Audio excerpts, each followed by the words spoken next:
Welcome! In today's video, we're going to walk through how to switch between accounts on the Instagram app for PC after the latest update.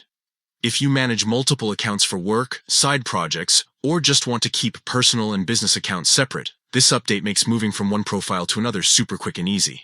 Let's dive straight into the steps. First, open the Instagram app on your PC. Once the app loads, you'll land on your homepage, just like usual. Take a look at the top right corner of your screen. You'll see your profile picture, and right next to it, a new option labeled Switch. This is where the update comes in to make things much simpler. Click on Switch, and a small menu will appear showing all the Instagram accounts you've already logged into. If you only have 2 accounts, you'll see just those listed there. If you manage several, you'll see them all neatly organized in the same drop-down menu. From here, simply choose the account you want to use by clicking on it.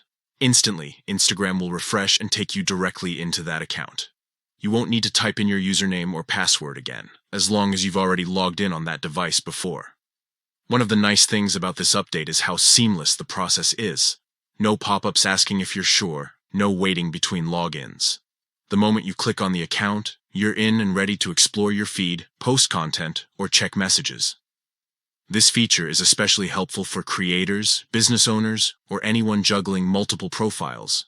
You can now switch in just a couple of clicks without interrupting your workflow. It keeps everything smooth and efficient, saving you time and effort. And that's it. Switching between accounts on the Instagram PC app is now faster than ever. Just open the app, click Switch next to your profile picture at the top right corner, and select the account you want. You're good to go. If you found this step-by-step helpful, stay tuned for more quick guides on making the most out of your favorite apps.